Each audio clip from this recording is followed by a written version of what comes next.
ಹಾಗಾದ್ರೆ ಕೆಪಿಸಿಸಿ ಅಧ್ಯಕ್ಷ ಯಾರಾಗ್ತಾರೆ ಅನ್ನೋದು ಕೊನೆಗೂ ಫೈನಲ್ ಆಯ್ತಾ? ಕೆಪಿಸಿಸಿಗೆ ನೂತನ ಸಾರಥಿ ಫಿಕ್ಸ್ ಆಗಿದ್ದಾರೆ. ಡಿಕೆ ಶಿವಕುಮಾರ್ಗೆ ಕೆಳಗಿಳಿಸೋದು ಪಕ್ಕಾ ಆಯ್ತು.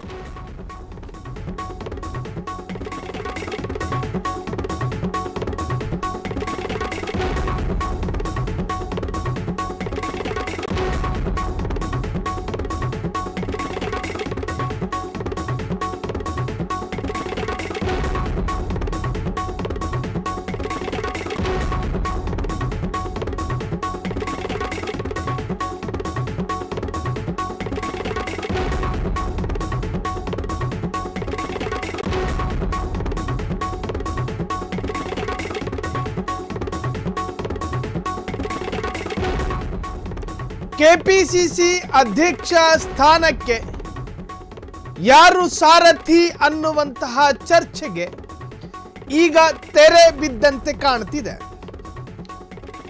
ಒಂದು ಕಡೆ ಸಿಎಂ ಬಣ ಒಂದಾಗ್ತಾ ಇದ್ದಾರೆ ಎನ್ನುವಂತಹ ಚರ್ಚೆ, ಮತ್ತೊಂದು ಕಡೆ ಕೆಪಿಸಿಸಿಗೆ ಈಗಾಗಲೇ ಅಧ್ಯಕ್ಷ ಸ್ಥಾನಕ್ಕೆ ಯಾರಾಗಬೇಕು ಎನ್ನುವಂತಹದ್ದು ಹೈಕಮಾಂಡ್ ತೀರ್ಮಾನ ಮಾಡಿದೆ ಎನ್ನುವಂತ ಅರ್ಥ.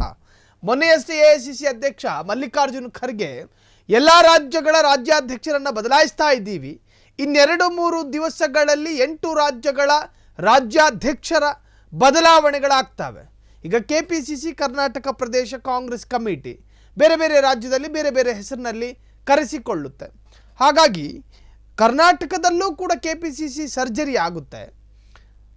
ಕ್ಯಾಂಡಿಡೇಟ್ ಯಾರು ಎನ್ನುವಂತಹದ್ದನ್ನು ಆಯ್ಕೆ ಮಾಡಬೇಕು. ಮುಂದಿನ ಕೆಪಿಸಿಸಿ ಅಧ್ಯಕ್ಷ ಇವರೇ ನೋಡಿ, ಮುಂದಿನ ಕೆಪಿಸಿಸಿ ಅಧ್ಯಕ್ಷ ಇವರೇ. ಕೆಪಿಸಿಸಿಗೆ ನೂತನ ಸಾರಥಿ ಫಿಕ್ಸ್ ಆಗಿದೆ, ಗೊಂದಲ ಬೇಡ. ಡಿಕೆಶಿ ಕೆಳಗಿಳಿಸೋದು ಪಕ್ಕ, ಸಂದೇಹವಿಲ್ಲ. ಮಲ್ಲಿಕಾರ್ಜುನ್ ಖರ್ಗೆ ಘೋಷಣೆ ಮಾಡಿದ್ದಾರೆ. ಹಾಗಾದ್ರೆ ಮುಂದಿನ ಸಾರಥಿ ಯಾರು? ಮುಂದಿನ ಕೆಪಿಸಿಸಿ ಅಧ್ಯಕ್ಷ ಇವರೇ.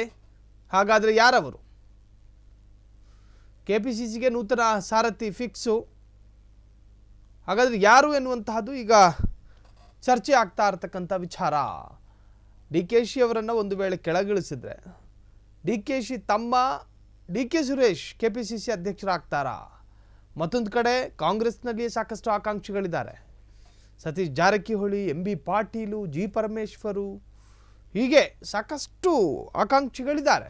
ಸೊ ಇದೆಲ್ಲದರ ನಡುವೆ ಮೋದಿ ಬಣಕ್ಕೆ ಸಿಗುತ್ತೋ ಅಲ್ಲ ಸಿದ್ದರಾಮಯ್ಯರ ಬಣದ ವ್ಯಕ್ತಿಗಳಿಗೇನಾದರೂ ಈ ಸ್ಥಾನ ಸಿಗುತ್ತೋ ಅಥವಾ ಡಿಕೆ ಶಿವಕುಮಾರ್ ಅವರ ಬಣದ ಯಾರಿಗಾದರೂ ಈ ಸ್ಥಾನ ಸಿಗುತ್ತೋ ಎನ್ನುವಂತಹದ್ದು ಮಲ್ಲಿಕಾರ್ಜುನ್ ಖರ್ಗೆ ಘೋಷಣೆ ಮಾಡಿರುವಂತಹದ್ದು. ಹಾಗಾದರೆ ಕೈನ ಮುಂದಿನ ಸಾರಥಿ ಯಾರು ಎನ್ನುವಂತಹದ್ದು ಈಗ ಬಹಳಷ್ಟು ಚರ್ಚೆಗೆ ಕಾರಣವಾಗಿದೆ.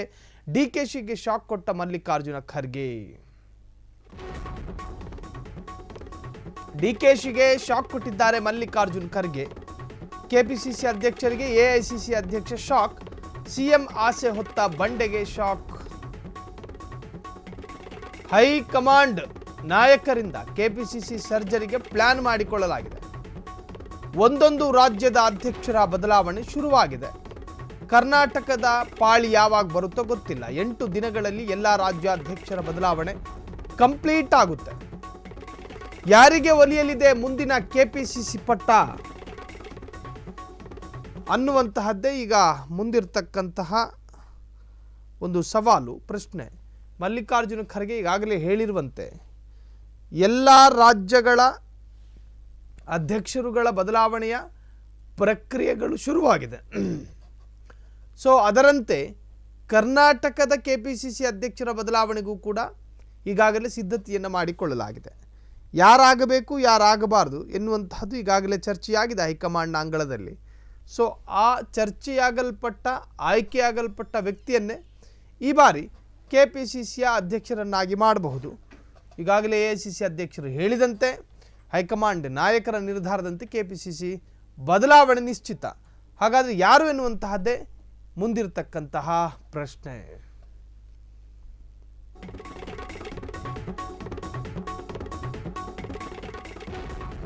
ಸಿದ್ದರಾಮಯ್ಯರ ಬಣಕ್ಕೆ ಸಿಗುತ್ತಾ ಅಥವಾ ಡಿಕೆ ಶಿವಕುಮಾರ್ ಅವರ ಬಣದಲ್ಲೇ ಉಳಿದುಕೊಳ್ಳುತ್ತಾ?